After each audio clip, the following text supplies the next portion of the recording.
Hello friend, welcome back my channel money mind. तो चलिए आज के डिस्कशन को शुरू करते हैं और बात करते हैं मार्केट के बारे में। और जिस तरह से आज ओवरऑल तेजी देखने को मिली मार्केट में और खासकर आरबीआई की पॉलिसी के बाद वो काफी जबरदस्त देखने को मिला। और अगर देखें तो यहाँ पे एफआईज और डीआई आज दोनों यहाँ पे बाइंग करते हुए दिखा है मार्केट में, क्योंकि ऐसा कम देखने को मिलता है जब दोनों बाइंग करते हैं। और इस वजह से मार्केट में जबरदस्त तेजी देखने को मिला हुआ। ऐसा अक्सर देखा जाता है कि एफआई सेलिंग करते हैं और डीआई वहां पे बाइंग करते हुए दिख रहे हैं। अगर वो तेजी की बात करें तो सेक्टर वाइज तो यहाँ पे आप देख सकते हैं निफ्टी 50 में यहाँ पे 1% की तेजी देखने को मिल रही है। निफ्टी नेक्स्ट 50 में यहाँ पे आपको 1% की तेजी देखने को मिल रही होगी। और इसके बाद बात करें यहाँ पे मिड कैप में, तो मिड कैप में लगभग 1.5% से ऊपर की तेजी थी। मिड कैप 100 में 1.5% की तेजी थी। निफ्टी आईटी लगभग 0.5% यहाँ पे देखने को मिला। और निफ्टी बैंक की बात करें तो यहाँ भी 1.5% की तेजी आज देखने को मिली। उसके बाद बात करें सेक्टर वाइज देखें तो निफ्टी एनर्जी में लगभग 0.28% की तेजी थी। अगर निफ्टी इंफ्रा की बात करें तो लगभग 0.5% की यहाँ पे तेजी आपको देखने को मिली। और सबसे ज्यादा जो तेजी था वो रियलिटी स्टॉक में था। रियलिटी स्टॉक आगे हम लोग देखेंगे। यहाँ पे निफ्टी रियलिटी में लगभग 4.5% से ऊपर यहाँ पे जबरदस्त तेजी देखने को मिला। कंजम्पशन वाले स्टॉक में भी आज देखें तो 1% की तेजी थी। सर्विस सेक्टर वाले में 1% की तेजी। ऑटो भी काफी यहाँ जबरदस्त यहाँ पे देखने को मिला। 1.5% की तेजी देखने को मिली। मेटल में 1.5% की तेजी देखने को मिली। ये सारी जो तेजी आज थी क्यों आरबीआई पॉलिसी के बाद यहाँ पे तेजी देखने को मिली, इसके बारे में हम लोग डिस्कशन करेंगे। तो उससे पहले आपसे रिक्वेस्ट होगा प्लीज चैनल को सब्सक्राइब कर लें। काफी कम सब्सक्राइबर हमारे चैनल पे, इसलिए आपसे रिक्वेस्ट होगा प्लीज चैनल को सब्सक्राइब करें ताकि आपको स्टॉक मार्केट से और फाइनेंस से रिलेटेड जेन्युइन न्यूज और लेटेस्ट इंफॉर्मेशन मिलता रहे। तो चलिए हम लोग आरबीआई की पॉलिसी में आज देखें। तो यहाँ आरबीआई पॉलिसी की बात करें तो यहाँ पे लगभग 50 बेसिस पॉइंट से यहाँ पे जो रेपो रेट है उसे कम किया गया है। और जिस तरह से रेपो रेट कम करने का न्यूज आया उस वजह से मार्केट में बड़ी तेजी देखने को मिली।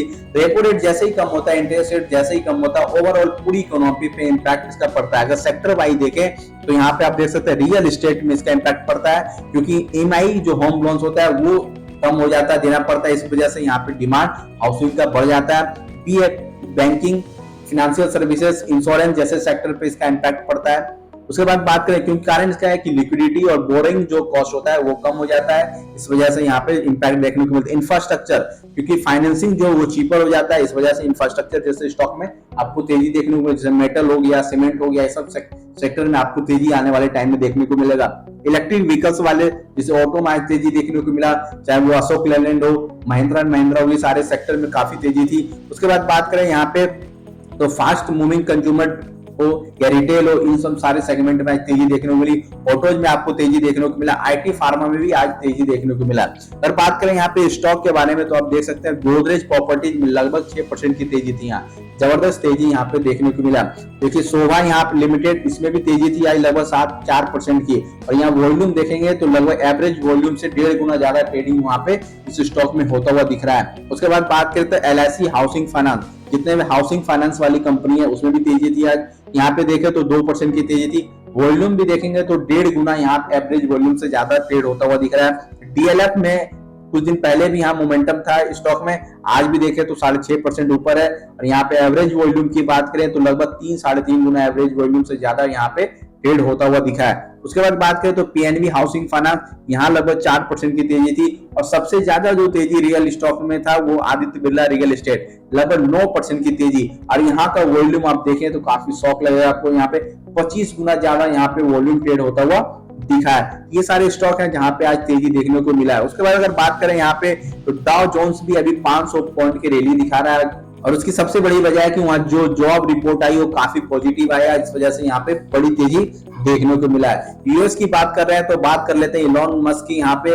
इलॉन मस्क को यहाँ पे काफी बड़ा यहाँ पे उनकी जो कंपनी है उसे काफी बड़ा फायदा मिल रहा है, क्योंकि स्टारलिंक है उसे एक लाइसेंस मिल चुका है। सैटेलाइट इंटरनेट कंपनी है जो उसे लाइसेंस मिल चुका है भारत की जो टेलीकॉम मिनिस्ट्री है उसके तहत। और यहाँ पे ये तीसरी कंपनी बन जाएगी, रिलायंस जियो भारतीय वन वेब के बाद ये तीसरी कंपनी बन जाएगी जो सैटेलाइट के थ्रू यहाँ पे इंटरनेट प्रोवाइड करेगी। और इसके आने के बाद इन दोनों कंपनियों को थोड़ा बहुत नुकसान आने वाले टाइम में हम लोग देख सकते हैं, क्योंकि ये जो कंपनी है काफी हाईली टेक्नोलॉजिज्ड है कंपनी है, इसके पास काफी ज्यादा टेक्नोलॉजी है और काफी सस्ती दरों में ये इंटरनेट प्रोवाइड कर सकते हैं। इस वजह से इन दोनों कंपनी जो इंडियन कंपनी है वहां पे इंपैक्ट आने वाले टाइम में हम लोग देख सकते हैं। उसके बाद यहाँ पे गोल्ड लोन के बारे में जो आरबीआई ने आज फाइनल जो पॉलिसी बनाई है उसमें यहाँ पे बड़ी राहत देखने को मिला। उस वजह से जो स्टॉक है गोल्ड लोन प्रोवाइड करते हैं, उसमें काफी बड़ी तेजी देखने को मिली। RBI लगभग 2.5 लाख रुपए पे जो लोन मिलता था उसे बड़ी राहत दी है, और यहाँ पे 85% जो LTV रेशियो था उसे 85% कर दिया गया है, यहाँ 75% से बढ़ाकर, जिस वजह से यहाँ पे आपको जो भी गोल्ड लोन प्रोवाइड करने वाले स्टॉक थे उसमें बड़ी तेजी देखने को मिली। जैसे मुथूट फाइनेंस हो गया, मन्नापुरम 6-7% यहाँ आज जंप देखने को मिला है। उसके बाद BL के बारे में बात कर लेते हैं। काफी इंपॉर्टेंट न्यूज BL के बारे में आया है यहाँ पे, जो कि जबरदस्त यहाँ पे आने वाले टाइम में ये अपना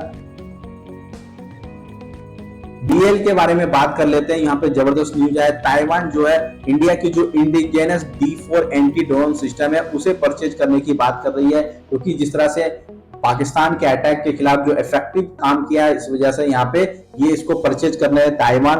और जिस तरह से रसिया वगैरह भी अपने कंट्री को ड्रोन के अटैक से बचा नहीं पाया था, अपने एयरबेस को या अपने एयरक्राफ्ट को, लेकिन इंडिया का जो सिस्टम था वो काफी अच्छा यहाँ पे काम करता हुआ दिखा। इस वजह से आने वाले टाइम में ग्लोबली इसका डिमांड बढ़ने वाला है। और BL की इसलिए बात कर रहे थे कि जो D4ND सिस्टम है, जो ड्रोन सिस्टम है, उसे बनाती भी BL है। यहाँ अगर बात करें यहाँ पे तो DRDO, BL और जेन टेक्नोलॉजी, ये तीनों मिलकर ये चीजों को डेवलप करती है। इस वजह से BL और जेन टेक्नोलॉजी आने वाले टाइम में फोकस में आपको दिख सकता है। BEL को लेके एक बड़ा न्यूज और भी आया है आज शाम को, और वो है टाटा इलेक्ट्रॉनिक्स और BL जो MOU साइन कर रही है लोकल सेमीकंडक्टर